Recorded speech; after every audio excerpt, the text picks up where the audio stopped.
Pai do Senhor querido, seja muito bem-vindo a mais uma Escola Bíblica. Obrigado pela sua presença, obrigado por você estar aqui, nos dando a oportunidade de falarmos um pouquinho do Senhor para você. Eu quero, desde já, pedir para você curtir, compartilhar com seus amigos, com seus irmãos, para que juntos possamos aprender um pouco mais sobre a palavra do Senhor. Amém? Aqui em João, capítulo 1, verso 1 em diante, nos diz: no princípio era o Verbo, e o Verbo estava com Deus, e o Verbo era Deus. Ele estava no princípio com Deus. Todas as coisas foram feitas por Ele, e sem Ele, nada do que foi feito se fez. Feche teus olhos, vamos pedir direção ao Senhor sobre mais uma escola bíblica. Senhor, meu Deus, obrigado por tudo, obrigado pelo teu amor, obrigado pela tua graça. Se não fosse o Senhor, nós não estaríamos aqui, Pai. Obrigado por tudo, obrigado pela tua infinita misericórdia. Te pedimos direção sobre mais uma escola bíblica, para que tudo que for ocorrer seja de acordo com a tua vontade, de acordo com o teu querer, Pai. Nos abençoa que todos os louvores, tudo que for ocorrer aqui agora, seja para a tua honra, para a tua glória. Abençoa as pessoas que estão ouvindo, que estão assistindo, para que elas possam também ser impactadas através do aprendizado da tua palavra. Obrigado por tudo, toma direção, em nome do Senhor Jesus Cristo, amém. Seja abençoado, vamos aprender um pouco mais da palavra do Senhor, amém? Deus abençoe.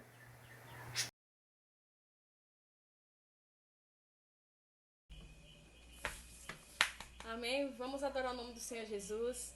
Ele é o único que merece toda a honra e toda a glória. Nesse momento vamos continuar adorando e exaltando aquele que vive e reina.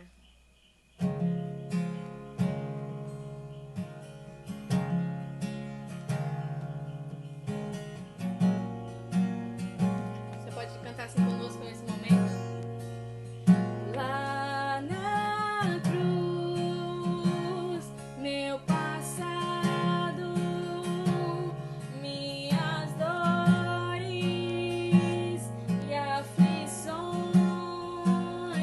Lá na cruz, minha vitória, nova vida, nova história, sangue derramado, preço que foi pago por amor a mim. Poderes ou palavras, nada se compara ao grito que foi dado: estás consumado.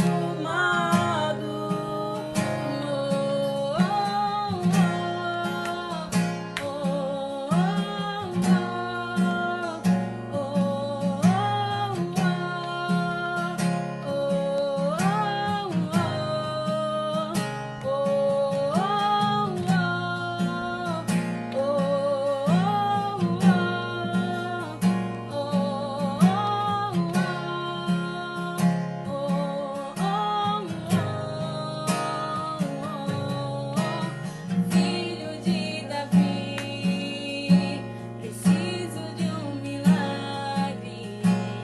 Tem misericórdia de mim. Quebra as correntes, cura minhas feridas. O grito já foi dado na cruz. Filho de Davi, preciso de um milagre.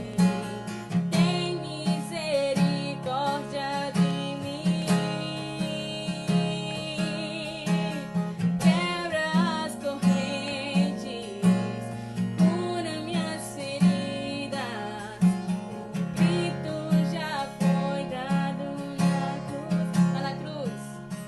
Lá na cruz, meu passado, minhas dores e aflições. Lá na cruz, minha vitória, nova vida, nova história, sangue derramado.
Amém? Voltamos, estamos aqui, agora estaremos estudando mais uma lição. Ela tem por tema oposição em alta. É a nossa 8ª lição, que se trata, é mais uma da série de lições baseada no livro de Mateus, que tem por título Deus conosco. O objetivo nos diz: à luz do trecho de Mateus capítulo 13, do verso 54 e Mateus 16, verso 12, promover a conscientização de que sofrer oposição por causa de Cristo é algo tanto inevitável quanto recompensador. O texto base nos diz: daí em diante, Jesus começou a dizer claramente aos discípulos: eu preciso ir para Jerusalém. E ali os líderes judeus e os chefes dos sacerdotes e os mestres da lei farão com que eu sofra muito. Eu serei morto e no 3º dia serei ressuscitado. Está lá descrito em João, capítulo 16, do verso 21. Introdução. Mateus escreveu seu evangelho de forma cuidadosa, tendo como objetivo provar que Jesus era o rei prometido e aguardado pelo povo de Deus. Com base em seu relato, já estudamos nesta série de lições a pessoa do rei, a pregação do rei e o poder do rei. Além disso, começamos a estudar sobre o plano do rei. No bloco que trata sobre o plano do rei, temos várias questões da narrativa de Mateus. O plano é apresentado, atestado, ilustrado e duramente criticado. É sobre esta última questão que nos deteremos nesta lição, as críticas. Analisaremos este trecho que mostra crescente oposição ao ministério de Cristo. Tal oposição serviu para deixar ainda mais clara a sua missão. Ao estudo.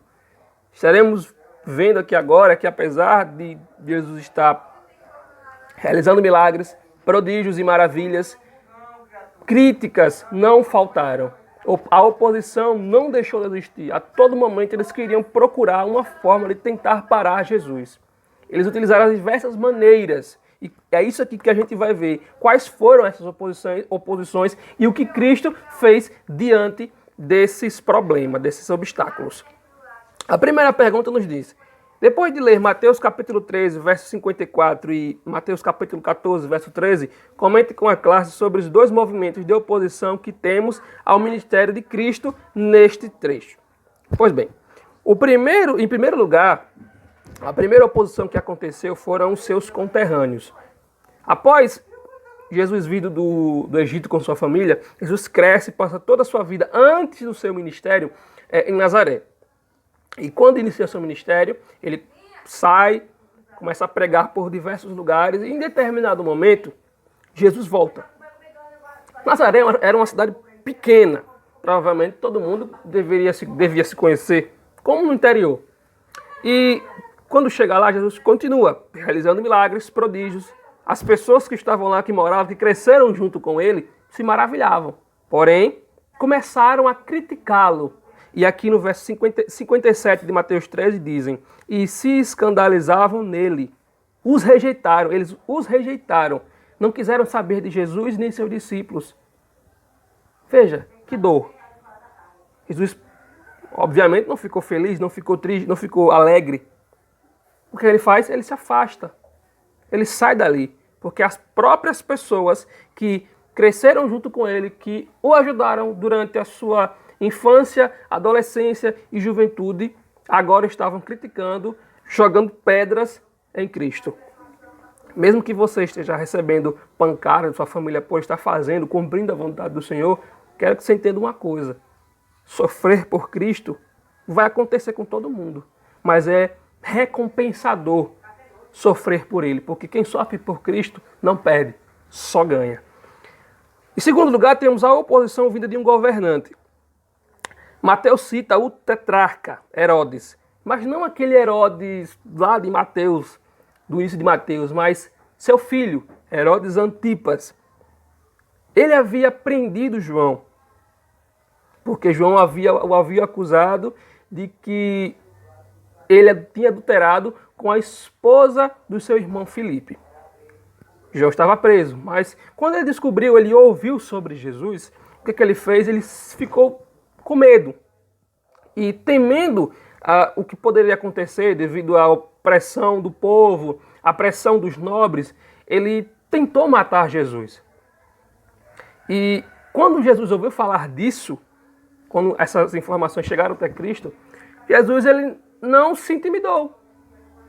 Ele foi pregar, inclusive, em algumas cidades que eram de domínio dele, de Herodes Antipas. Veja, Cristo não mediu esforços para ajudar as pessoas. Mesmo ele correndo risco de vida, ele estava lá, indo fazer a vontade do Senhor. Por isso que a gente compreende aqui, a gente aprende que Cristo, apesar dos problemas, dos obstáculos que surgiram, ele continuou firme no seu objetivo, continuou ali constante, com persistência, porque isso, ele quis mostrar que através disso devemos sempre andar com a visão do Senhor, apesar das pedradas, apesar das críticas e vamos receber, devemos andar sempre ali em constante comunhão com o Senhor, porque só assim nós iremos conseguir vencer as dificuldades.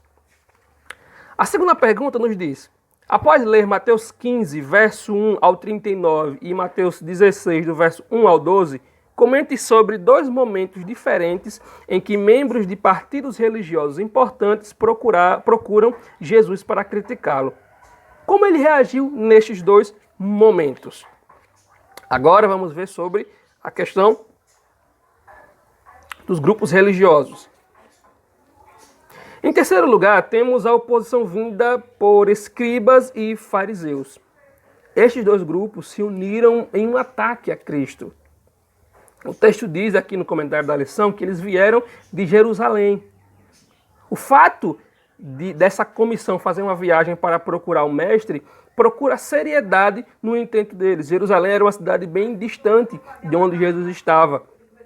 E com isso, eles se unem, escribas e fariseus se unem para tentar parar o mestre, para tentar parar a palavra de Cristo. E mesmo assim, eles, com essa briga, com essa incessante vontade de parar Cristo, eles utilizam de maneiras. E uma delas foi o comer sem lavar as mãos.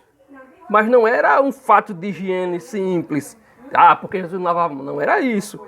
Mas essa acusação que eles faziam, que Jesus os repreendeu, Jesus quis mostrar o seguinte, que isso se tratava não de higiene, mas de um ritual. Porque eles eram vamos dizer assim, a nata de escrever lei. Tudo para eles era lei, tudo para eles era lei. Sempre que eles faziam uma coisa era lei, escrevia a lei. Praticamente era assim. Então, com isso a gente pode compreender que essas pessoas que estavam a todo momento tentando parar Jesus, utilizavam de situações dentro da lei, dentro de rituais para tentar parar Cristo. Muitas vezes com versículos isolados dos livros que eles estudavam, mas Cristo, com toda a sabedoria vinda do Senhor, mostrava para eles a verdade. Veja uma coisa tão importante, bem interessante sobre esse ritual de lavar as mãos.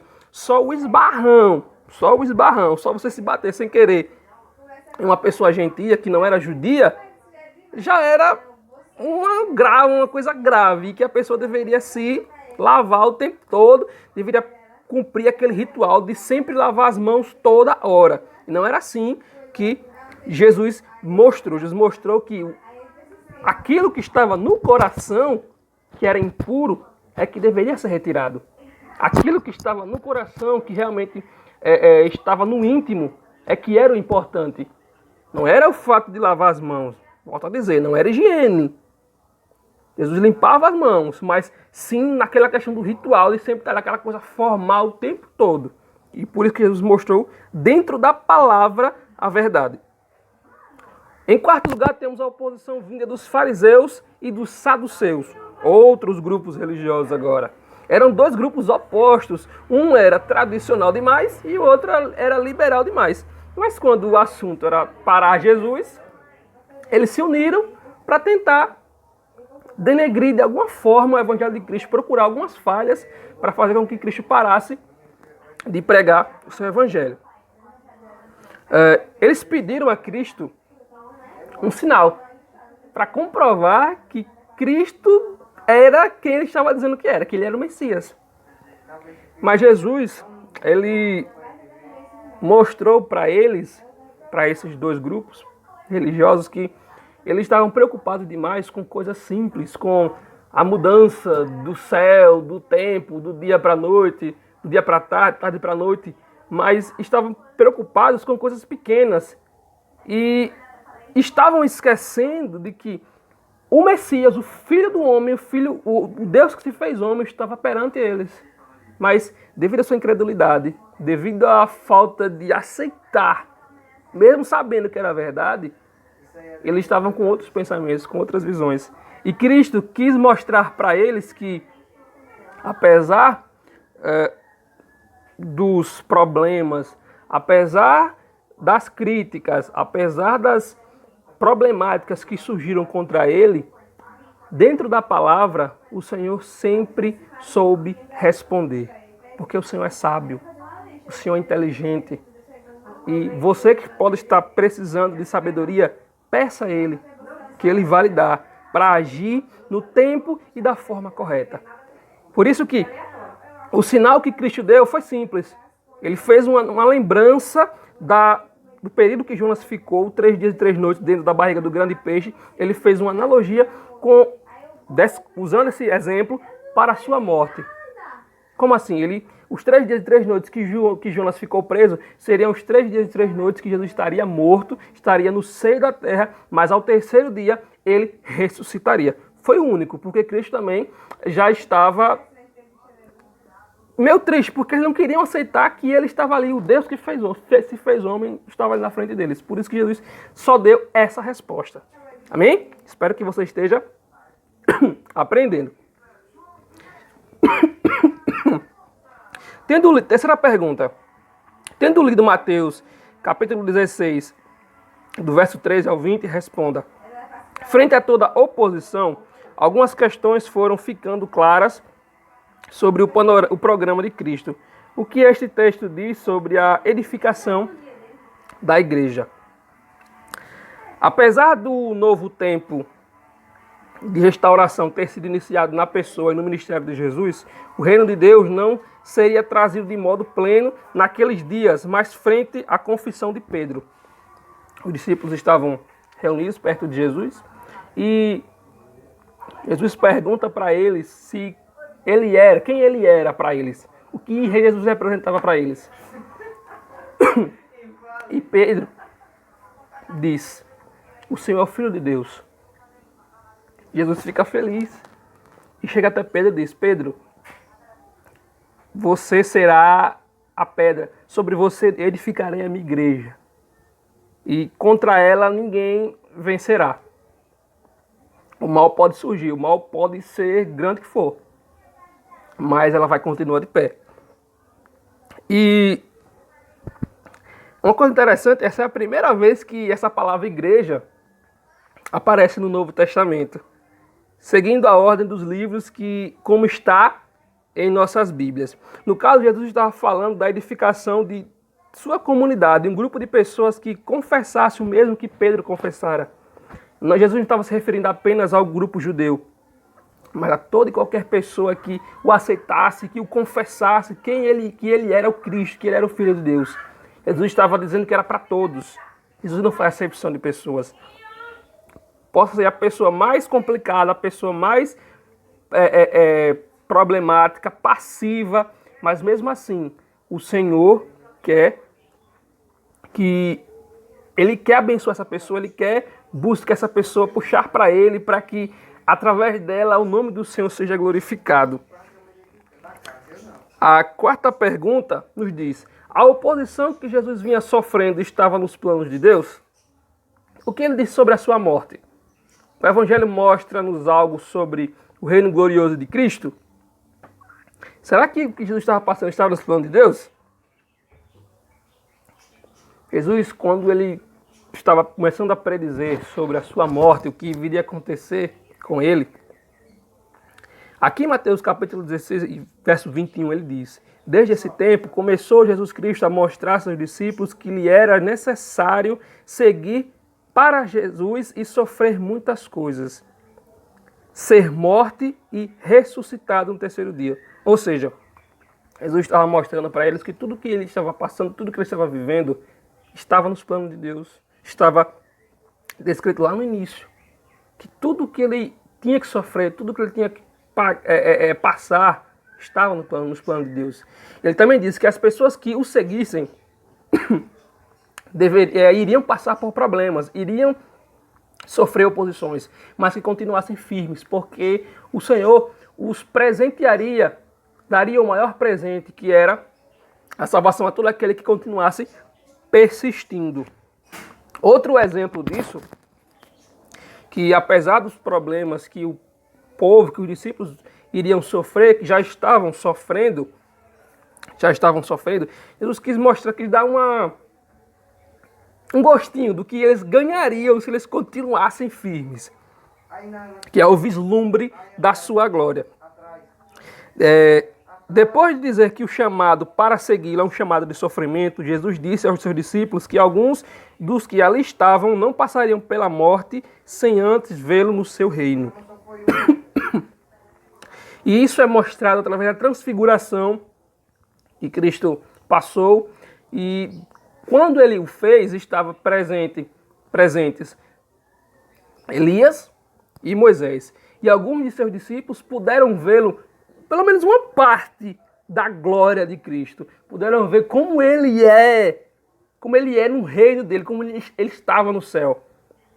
E aquilo mostrou para eles, assim, eles puderam entender que aquilo, mesmo sendo a mínima parte, era muito grande, era uma coisa muito boa. E eles queriam viver aquilo de uma maneira muito efervescente. Por isso que todos os problemas, todas as dificuldades que surgissem, que estavam ali presentes, perseguindo eles, não era nada comparado com o que Cristo havia mostrado, com o que eles viveriam quando ele viesse a segunda vez.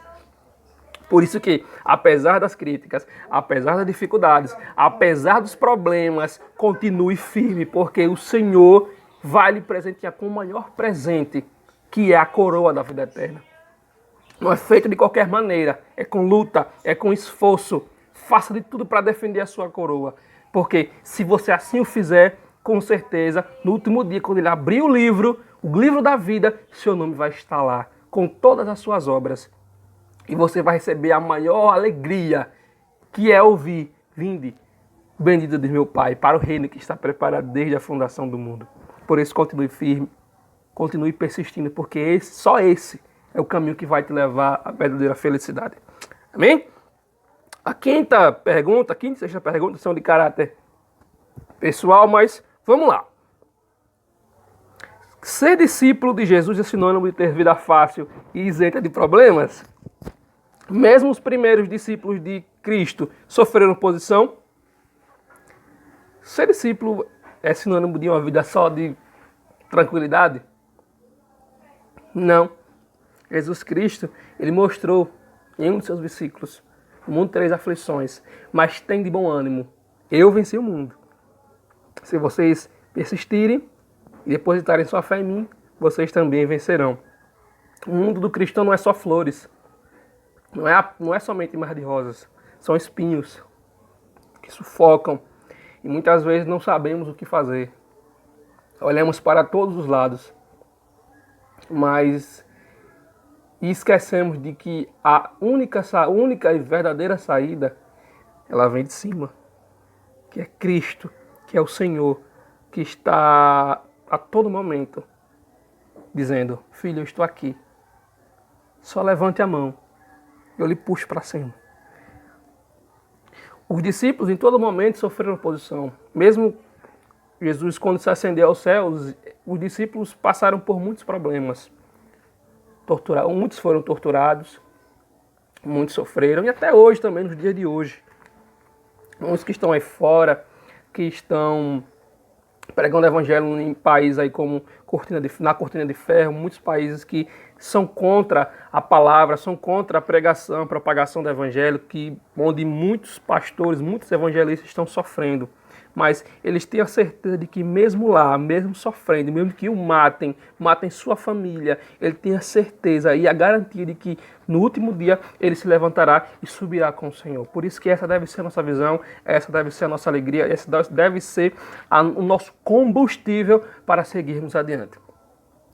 A sexta e última pergunta: Sofrer oposição por causa de Cristo traz alguma recompensa aos seus discípulos? Fazer parte da igreja e esperar a glória futura é algo que dá ânimo frente às perseguições?